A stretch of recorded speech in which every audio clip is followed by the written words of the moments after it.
Bharat Pakistan cricket match అంటే ఎంత craze ఉంటుందో ప్రత్యేకంగా చెప్పాల్సిన పని లేదు. ఇరు దేశాల మధ్య ద్వైపాక్షిక సంబంధాలు దెబ్బతినడంతో కేవలం ఐసీసీ టోర్నీలు, ఆసియా కప్ లో మాత్రమే భారత్ పాక్ తలపడనున్నాయి. అయితే తాజాగా మరోసారి దాయాదుల పోరుకు సంబంధించిన షెడ్యూల్ విడుదలైంది.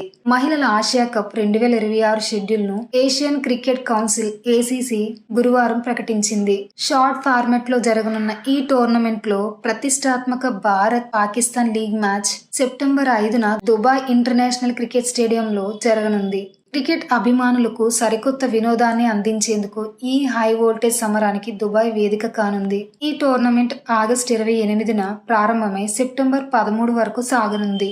టోర్నీ తొలి మ్యాచ్ లో థాయిలాండ్, హాంకాంగ్, చైనా జట్లు తలపడనున్నాయి. ఈ టోర్నమెంట్ లో మొత్తం 8 జట్లను 2 గ్రూపులుగా విభజించారు. గ్రూప్ ఏలో భారత్, పాకిస్తాన్లతో పాటు థాయిలాండ్, హాంకాంగ్, చైనా జట్లు చోటు దక్కించుకున్నాయి. గ్రూప్ బి లో ఆతిథ్య శ్రీలంక, బంగ్లాదేశ్, యుఏఈ, ఇండోనేషియా జట్లు పోటీ పడనున్నాయి.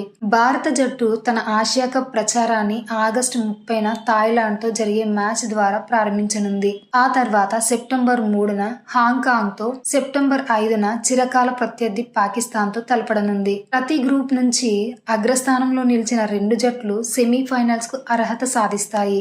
సెమీఫైనల్ మ్యాచ్లు సెప్టెంబర్ 10, 11 తేదీల్లో జరగనున్నాయి. ఈ టోర్నీకి సంబంధించిన విశేషం ఏమిటంటే మ్యాచ్లన్నీ దుబాయ్ ఇంటర్నేషనల్ క్రికెట్ స్టేడియంలోనే జరగనున్నాయి. మహిళల ఆసియా కప్ ఇప్పటి వరకు 9 సార్లు జరిగింది. ఇందులో టీమిండియాదే ఆధిపత్యం. భారత మహిళలు ఏకంగా 7 సార్లు టైటిల్ సాధించారు. బంగ్లాదేశ్, శ్రీలంక ఒక్కోసారి టైటిల్ నెగ్గాయి. పాకిస్తాన్ మాత్రం ఒక్కసారి కూడా విజేతగా నిలవలేకపోయింది. ఆ జట్టు 2 సార్లు భారత్ చేతిలో ఫైనల్లో పరాజయం పాలైంది.